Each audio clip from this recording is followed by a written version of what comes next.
and force homeless people into mental health or addiction treatment programs. Our Lisa Desjardins explains. President Trump's order lays out his goal clearly. He wants to move more people who are homeless into long-term institutions and hospitals, including involuntarily. He also plans a dramatic shift in federal funds, away from programs that place people into housing first and instead pushing for tougher, immediate requirements for treatment. Homeless rates have been steadily rising since 2017. A federal count found that more than 770,000 people were living in shelters or outside on a single night last year. For more on this latest executive action and what it may mean, I'm joined by David Ovalle, national reporter focusing on opioids and addictions for the Washington Post. There is a great deal in this order, David. First, does President Trump have the power to either encourage or tell states that they need to put more people in institutions, even involuntarily? Well, no, not specifically, and that's one of the interesting things about this order is that they're really trying to incentivize and push states into doing this. Remember, states set their particular laws, they set their criteria for how they handle involuntary commitments. So really, this is a state issue. But the federal government certainly has a lot of sway, and they can, for example, in the executive order, they talk about prioritizing grants for states that or jurisdictions that comply with this order and crack down on open air drug use and other things to combat quote unquote vagrancy on the streets.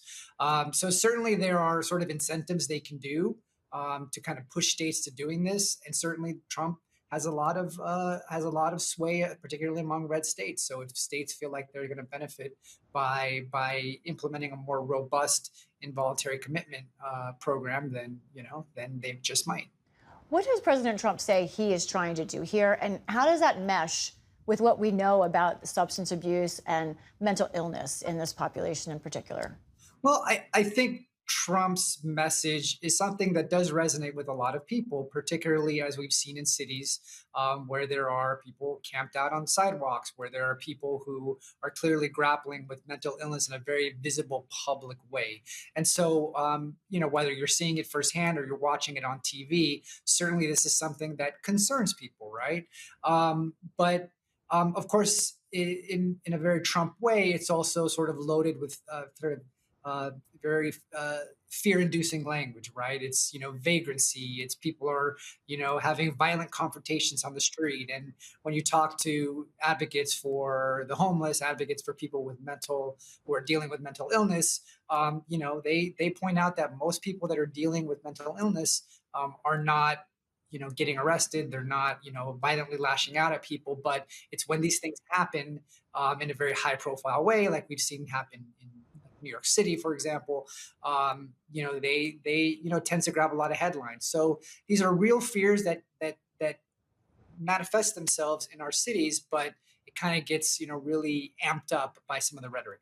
Where are the advocates on the tension here? Obviously, there's a public concern. You talked about that. But what are their concerns about this idea of stepped up involuntarily moving people into hospitals? Well, I think the overarching fear is that we might return to decades to policies of decades past where people were unjustly and unfairly being held in asylums for months and years against their will and not really getting the right kind of treatment, or maybe they weren't supposed to be there in the first place. So that's sort of the overarching fear. But I think the fact that there's a lot of public health dollars that are being cut right now, and so some of that money, they say, should be better spent on helping people in treatment and not just locking them away, sort of indefinitely. I spoke to a man who's almost 80 who's experiencing homelessness now, has for a long time. He is one of those roughly one-third in that population who's also dealt with serious mental illness, as we're talking about. And he said he just does not think there's room in the system, in the hospitals, in shelters for these kinds of populations. What do we know about that?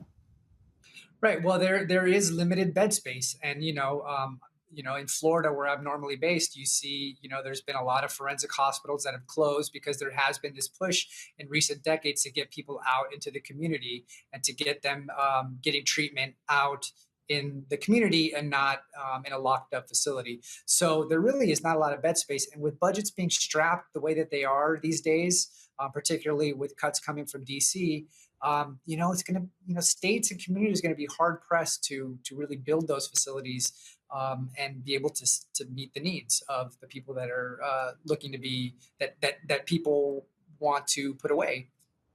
David Avaya, thank you for your reporting on complex issues.